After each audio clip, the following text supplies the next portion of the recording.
ग्रंथ पितामही विद्यापीठ संकल्पना एवं स्वरूप, लेखिका इंदुमती कातदरे जी।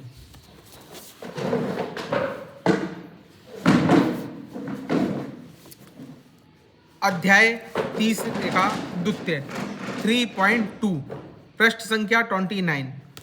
प्रौढ़ वानप्रस्थ आयुगठ 51 से 60, इनकी क्या विषय वस्तु रहेगी। प्रौढ़ वानप्रस्थ में एक महत्वपूर्ण गठ है, उसका आयु वर्ग 50 से 60 वर्ष का है। शास्त्रों के अनुसार वानप्रस्थ का प्रारंभ 50 वर्ष की आयु से हो जाता है।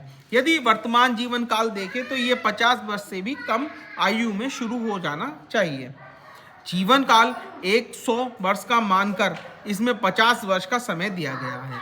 आज तो 100 वर्ष का जीवन काल माना नहीं जाता। इसे ध्यान में लेकर तो यह 40-45 की आयु से ही प्रारंभ होना चाहिए, परंतु ऐसा होता नहीं है, होना कदाचित संभव भी नहीं है, क्योंकि वानप्रस्थ का विचार करते समय केवल आयु का ही विचार नहीं कर सकता।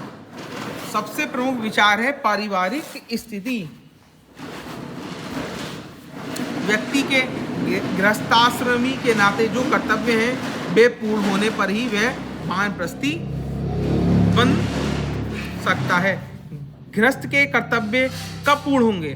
जब पुत्र पुत्रियों के विवाह हो जाएं, पुत्र के भी घर पुत्र का जन्म हो, पुत्र गृहस्थी का दायित्व पूर्ण रूप से संभालना शुरू कर दे, अर्थार्जन के दायित्व से मुक्त होने की स्थिति बने, तब व्यक्ति वानप्रस्थ हो सकता है। उचित आयु पर सारे कार्य पूर्ण हो जाएं, इस प्रकार से नियोजन किया तो ये बात संभव हो सकती है, परंतु वर्तमान समय में ऐसा होना कठिन हो गया है। व्यक्ति व्यवसाय या नौकरी से ही 50 वर्ष की आयु में मुक्त नहीं होता, अतः 50 से 60 वर्ष की आयु को शास्त्रीय दृष्टि से भले ही हम प्रौढ़ वानप्रस्थ आश्रम कहें, तो भी व्यवहारिक दृष्टि से वह शुद्ध वानप्रस्थ नहीं है। इस बात को विशेष रूप से ध्यान में रखकर ही हम इनके लिए पाठ्यक्रम पर विचार करेंगे। शास्त्रीय दृष्टि को स्पष्ट करते हुए व्यवहारिक स्थिति को हम शास्त्रीय आधार पर स्थित कैसे कर सकते हैं, इसके लिए परिवर्तन की प्रक्रिया क्या होगी और उस प्रक्रिया को संभव बनाने के लिए क्या करना होगा, इसका विचार भी हमें करना होगा। 10 वर्षों के लिए जो पाठ्यक्रम होगा वानप्रस्थी का, वो कुछ इस प्रकार का होगा। प्रौढ़ वानावस्था 51 से 60 वर्ष के लिए। 10 वर्षों के लिए जो पाठ्यक्रम है उसका प्रकार, पहला है पितामही विद्यापीठ का उद्देश्य, स्वरूप एवं आवश्यकता, इनका पाठ्यक्रम का जो विषय वस्तु है उसमें। दूसरा होगा भारतीय जीवन व्यवस्था के मूल तत्व। तीसरा है भारतीय जीवन व्यवस्था के व्यवहारिक आयाम। चौथा है व्यक्ति के जीवन विकास का स्वरूप। पांचवा है जीवन विकास हेतु हमें क्या करना है। छठा है आश्रम चतुष्टय और वानप्रस्थ आश्रम। सातवां है प्रौढ़ अवस्था, उसका स्वरूप, विकास एवं लक्षण। आठवां है प्रौढ़ अवस्था और गृहस्थ आश्रम, प्रौढ़ अवस्था और वानप्रस्थ आश्रम। नौवां है सांसारिक दायित्वों से मुक्ति। 10वां निवृत्ति, मुक्ति और अनासक्ति का स्वरूप एवं सामंजस्य। 11वां है वानप्रस्थ आश्रम एवं समाज सेवा। 12वां है भारत में समाज सेवा का स्वरूप, परंपरा एवं वर्तमान संकट। 13वां है यज्ञ, पूजा, पाठ, कीर्तन, सत्संग, तीर्थयात्रा आदि। 14वां है स्वाध्याय, अध्ययन, अनुसंधान, लेखन, अध्यापन।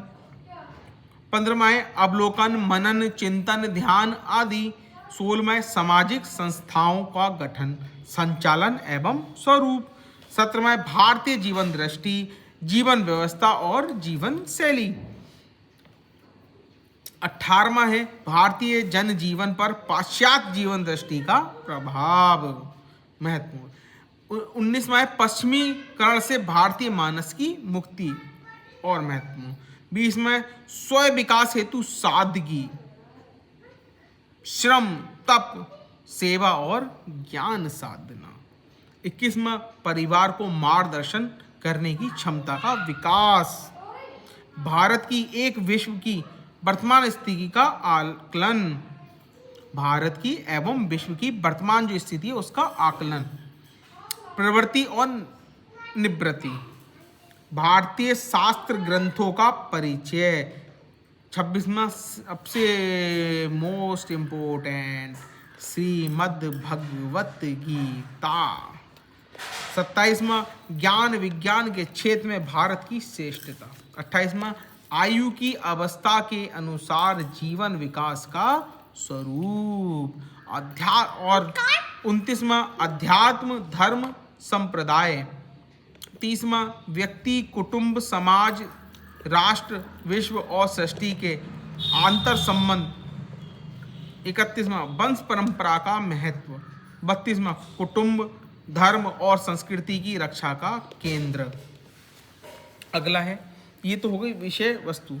अब इस आयु वर्ग की शिक्षा के लिए इतनी बातों को ध्यान करना पड़ेगा। वो कौन कौन सी बातें हैं जिनको ध्यान करना अवश्य है? इस आयु वर्ग की शिक्षा के लिए ध्यान करने वाली जो अवश्य करना पड़ेगा वो बातें, पहली है, कई बातों में महिलाओं और पुरुषों की शिक्षा अलग होगी और कई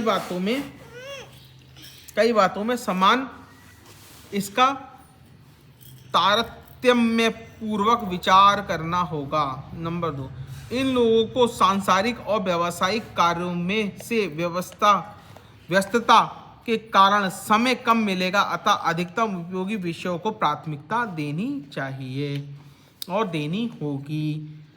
तीसरा, शरीर स्वस्थ और मनो स्वस्थ ठीक रहे, शरीर स्वास्थ्य और मनो स्वास्थ्य ठीक रहे, इस दृष्टि से आहार विहार दिनचर्या व्यायाम योगाभ्यास इत्यादि की प्रायोगिक शिक्षा का विचार भी करना होगा। चौथा, प्रारंभ में कम समय की शिक्षा की व्यवस्था कर धीरे धीरे समय बढ़ाने पर विचार करना होगा। स्वाध्याय प्रवचन चर्चा से ये शिक्षा के प्रमुख माध्यम रहेंगे। छोटे घटों में चर्चा भी उत्तम उपाय रहेगा। वरिष्ठ सज्जनों और धर्माचार्यों का व्यक्तिगत मार्गदर्शन अत्यंत उपयोगी रहेगा। 7वां, इनमें से ही विद्यापीठ के आचार्य बनेंगे, प्रवासी कार्यकर्ता भी बनेंगे। आचार्य बनने लायक व्यक्तियों का चयन विधिवत कर उनकी विशेष शिक्षा का प्रबंध भी करना चाहिए। 8वां, इनकी शिक्षा के लिए शिविरों का एवं यात्राओं का बहुत उपयोग होगा। 9वां, ऑडियो वीडियो रिकॉर्डिंग करना, विभिन्न प्रकार के पीपीटी कार्यक्रम तैयार करना, प्रदर्शनी तैयार करना आदि कार्य में भी सहज रूप से हो सकते हैं। 10वां, इस गठ में संख्या कैसे अधिक रहे इसका भी विचार करना होगा, प्रयासपूर्वक नियोजन भी करना होगा। 11वां, सभा में भाषण देना, कार्यक्रम का नियोजन और आयोजन करना, संचालन करना आदि बातों का भी शिक्षा क्रम में समावेश होना चाहिए। इस प्रकार 3.2 प्रौढ़ वानप्रस्थ आयु गट 51 से 60 3.2 अध्याय समाप्त। इति शुभम।